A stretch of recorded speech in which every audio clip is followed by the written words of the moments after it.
Today we have a very special guest on Binging with Babish. He is a Hollywood megastar. He's the actual creator of The Mandalorian, and he's a friend of the show. Jon Favreau is here. Jon, thank you so much for coming by.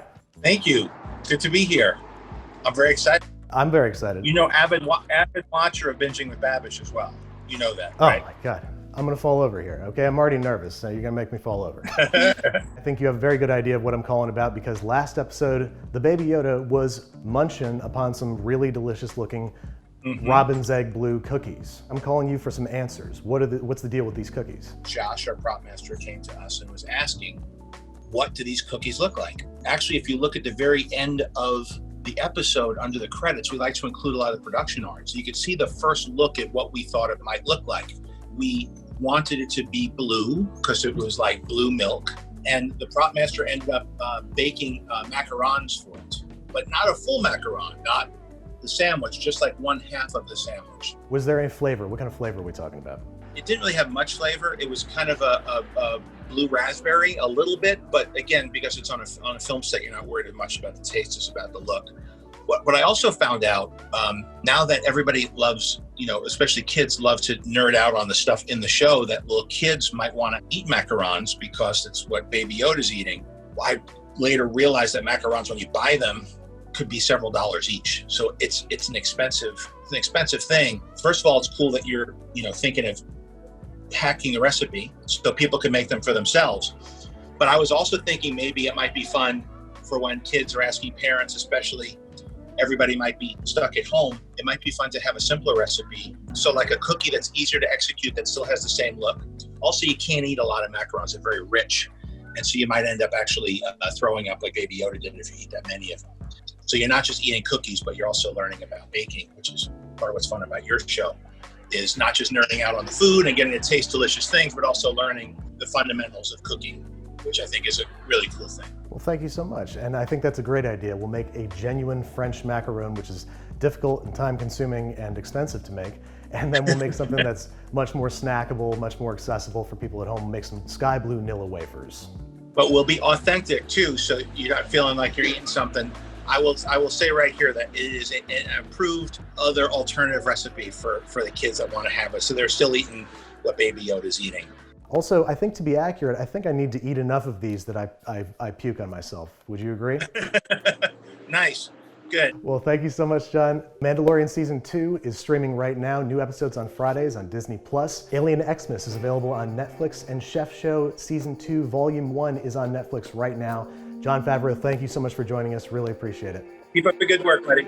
Alright, so now that this is already one of the best days of my life, let's make it even better with some French macarons. A precise recipe for which we're going to need some precision. Do not attempt to make this recipe without a scale. I am way out of my depth here, so this recipe comes courtesy of Preppy Kitchen. We're starting by sifting together 140 grams of almond flour with 130 grams of powdered sugar into the bowl of a food processor where it will be whizzed. For about 30 seconds, pulsing occasionally so we get as fine a powder as possible, but we're not done. We're sifting this mixture back into the food processor and whizzing once again, and again once more after that, for a total of 3 whizzes. This is all in an effort to get as fine a powder as possible, which is going to help give our cookies smooth tops. We're also measuring out 100 grams of egg white, reserving the yolks for a little bit later on. Then we're dumping into the bowl of a stand mixer equipped with our wiriest of whisks, and we're adding 1/8 teaspoon of cream of tartar, which is optional but is going to help us form a more stable meringue. Go ahead and start whipping that together for about 1 minute until frothy, and then we're going to slowly, very slowly, sprinkle in 90 grams of granulated sugar. This is both going to absorb into and punch lots and lots of little holes into our egg white, forming a stiff, creamy emulsion known as a meringue, which we want to bring to what's called stiff peaks. More on that later. For now, we have to add our flavorants and colors. I'm adding a half teaspoon each vanilla and raspberry extract, which kind of smells like insanity, but it's going to bring a nice blue raspberry vibe to our macarons. As well, just a few drops of some very, very strong food coloring. Don't overdo it because we want to hit that sky blue color. We're then mixing this and scraping down the sides of the bowl, whipping the egg whites to a state of stiff peaks. That is, we want to be able to take the mixer out of the bowl, flip it upside down, and have it form a peak that doesn't flop over. Then we are to engage in a practice known as macaronage.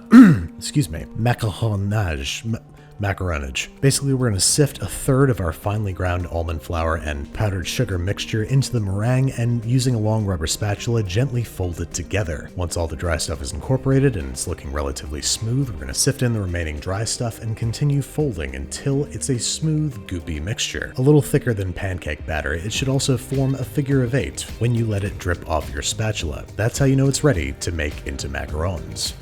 Macarons. I'm positive I'm saying it macaron. Next up, we are dumping the mixture into a piping bag, whipping it around like you see him do on the Great British Baking Show, and piping into perfectly round little dollops on a parchment-lined baking sheet. This being my first time macaroning, I'm going to experiment with a bunch of different sizes, but no matter what size you make your macarons, once they are piped, they must then be thoroughly whacked against the table. This is both going to help release any errant bubbles and flatten out the tops, which you can help along with your pinky finger if they didn't go totally flat. Then we're going to let these guys sit out uncovered for 45 minutes at room temperature, after which they're going to look exactly the same, but they will have formed hardened little shells on their exteriors, meaning they are ready to bake at 300 degrees Fahrenheit for about 12 minutes, rotating once halfway through. And if you did all the fussy little steps just right, after cooling completely on the baking sheet, you will be met with perfectly pudgy little macaron halves, ready to be stuffed into a space-age mylar pouch, both for accuracy and convenience. But enough set decoration, let's take a closer look at these guys. A good macaron has a nice, smooth, shiny, round top, a pebbly ring around the bottom, and is at once light, crunchy, airy, and just a little chewy. My first round was kind of rough, but after just a little practice, I was pulling perfect Padawan pastry.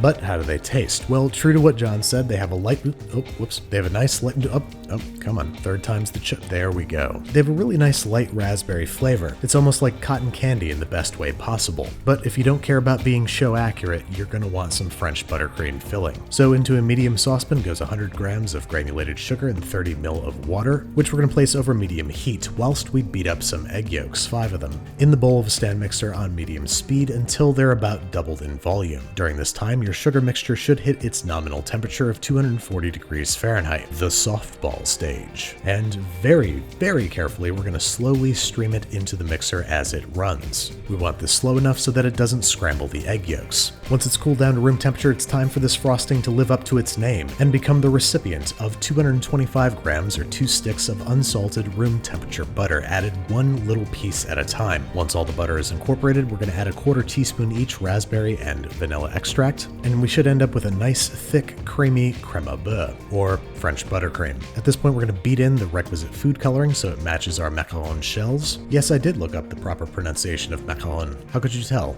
Give this guy a taste for tastiness. Once you have confirmed that it is indeed tasty, it's time to place it in a piping bag with a fluted tip. Place a small circle of crème au beurre on the flat side of the cookie, find that cookie's soulmate, one that matches in size, and sandwich the two together. And there you have it, a genuine French macaroon. Not exactly what Baby Yoda was eating on the show, but a macaron without filling is like Mando without his helmet. But that being said, as delicious as these guys are filled with crème au beurre, they're still really, really good on their own. To the point where, like I said, for accuracy's sake, gotta eat enough where I get sick. You can't be non-canonical in Star Wars.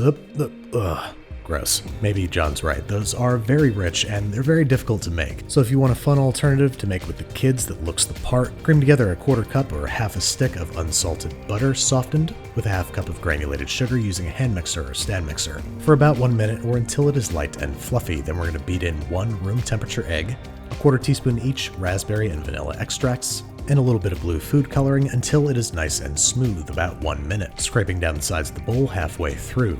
Then we're combining 1 cup of flour with a 1/2 teaspoon each kosher salt and baking powder, tiny whisking to combine, and then adding to our alien blue wet stuff, which we're just going to mix until no dry streaks remain, otherwise we're going to have a tough cookie. And we should end up with a nice, stiff, thick batter, maybe a little less blue than mine. I definitely used too much food coloring. And we're going to distribute it into dollops on a parchment-lined baking sheet. You can use a melon baller or a couple of spoons, or you can cut the corner off a Ziploc bag, turning it into an impromptu piping bag. Maybe flatten out any protruding peaks and bake at 325 degrees Fahrenheit for 15 to 20 minutes until they're dry to the touch. And what you're going to end up with are some cute little sugar cookies, which have an actually really nice, unique blue raspberry flavor. They look like the real deal, they're fun for the whole family, and they're not going to make you puke if you eat a 6 of them. Well, I don't know about that. It depends on what kind of aerial combat you're involved in. Well, I know that as a filmmaker, I really feel very flattered when you recreate the recipes from like Chef, or when you did the bone broth from the first season of The Mandalorian. And everybody who works on the productions always gets a big kick out of it too. So we love how much you think about what we do, because we put a lot of care into that stuff. And then when you really nerd out and dive deep, we even learn a little bit more about what we're doing on the set than we do at the time. Thanks for keep doing what you're doing. It's always a lot of fun to watch. Guarantee you'll be watching it on the set. Oh my God, this is a big day for me. Thank you so much, and thank you for telling amazing stories that we can all enjoy during this difficult time. And every time I put something in a movie that has food in it, every time I put food in a movie, I'll know that I have the responsibility of knowing that someday you're probably going to end up having to cook it. So I'll keep that in mind too. Likewise.